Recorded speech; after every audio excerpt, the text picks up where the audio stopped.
بسم الله الرحمن الرحيم. أول شيء يعني نشكر الاتحاد الفلسطيني لكرة القدم، الأخوة في انصراف خدمات انصراف في اتحاد الدير على استضافة هذه البطولة. طبعا كان هدف البطولة إنه يعني نمشى من الرياضيين أو نمشى من الأندية بأكبر الدرجات في بطولة تجمعنا حتى لو كانت خماسي. يعني البطولة كانت كويسة، بدت شوية متوسطة المستوى أو البطولة متوسط المستوى، لكن بدت الفرق شوي ترجع لروح التحدي، بدت الجماهير تستمتع، بدت اللاعبين تلعب كويس.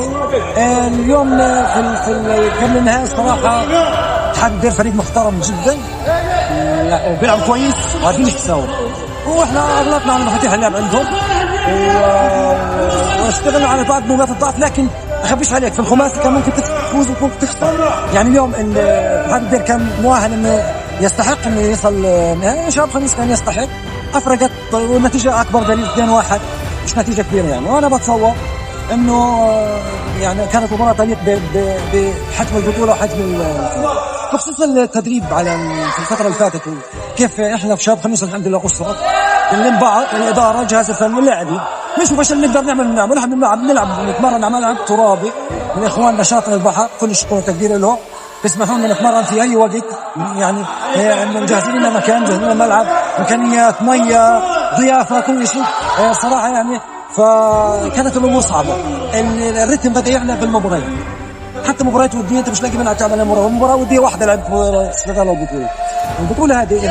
اللعيبه اللي لعبت في المباريات اكبر وقت ممكن هي اللي جهزت البطوله هذه واللي طلعنا للمستوى هذا اللي وصلنا له من خلال المباراه. 2011 مع اخوينا ناهض الأسقر اخذنا دوره عمل عطينا في 2017 18 اخذنا دوري وكاس معايا، كنت انا مدرب الحمد لله. كان عندنا جره في الملعب وكنا ملعبنا البيت الضره، وكان عندنا ازمه ماليه، وكان عندنا خروج اهم اللاعبين من الفرقه، والحمد لله مش الظروف الصعبه. يوم من راح من المعاناه تولد الانجازات زي ما بيقولوا. احنا شباب خميس متعودين على كل الظروف يعني الحمد لله، مع كامل الاحترام لكل الانديه إن خاصيه، والحمد لله ربنا بيكرمنا دائما ونحن اسره الحمد لله. اثنين منافسين شرسين يعني، ديربي خلينا مع الاتحاد هيكون شرس، لقاء المتعه مع خدمات رفح حيكون اشرس. صراحه الاثنين يستحقوا الصعود، اللي بيفوز فيهم حنقول له مبروك، حنتنافس مع منافسه شريفه ان شاء الله. بتمنى لهم التوفيق هم الاثنين، ونتلاقى ان شاء الله في بطوله ثانيه ان شاء الله. اللقاء من شباب كان مبارك علينا، وصلنا النهائي وان شاء الله ضموا لنا كل احترام. بسم الله الرحمن الرحيم، الحمد لله على الفوز، والحمد لله يعني بعد رجعه وبعد الحرب، بعد سنتين من الحرب يعني رجعت الكوره الحمد لله. نهضت اتحاد الدير خالد علي البوقع هيئة شباب خميس. الحمد لله رب العالمين، كل عام وانتم جميعا. يعني اجواء نوعا ما تكون ايجابيه بعد وقت طويل، يعني كنا الحرب العدوانيه هاي كانت على الشعب المصري، بس نعيد جزء من الذكريات ان شاء الله. يعني تكون بدايه خير، بدايه انفراجه على الرياضه بشكل خاص للشعب الفلسطيني في قطاع غزه، نتمنى ان تستمر.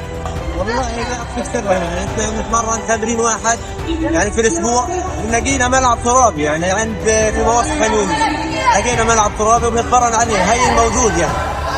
خان يونس بشكل عام يعني فيش ملاعب نهائيا غير ملعب عند منطقه القبه في المواصف، ونقدر نتمرن عليه. بنعمل ملعب خماسي صغير فيه نتمرن على الرحمن شاهين حارس شباب خان يونس. اول شيء بسم الله الرحمن الرحيم، نشكر اتحاد كرة القدم الذي عاد النشاط الرياضي رغم الظروف الصعبة. يعني مش عارف جديد شفت الحرب زي ما بيقولوا من 3 سنين على التوالي من الحرب.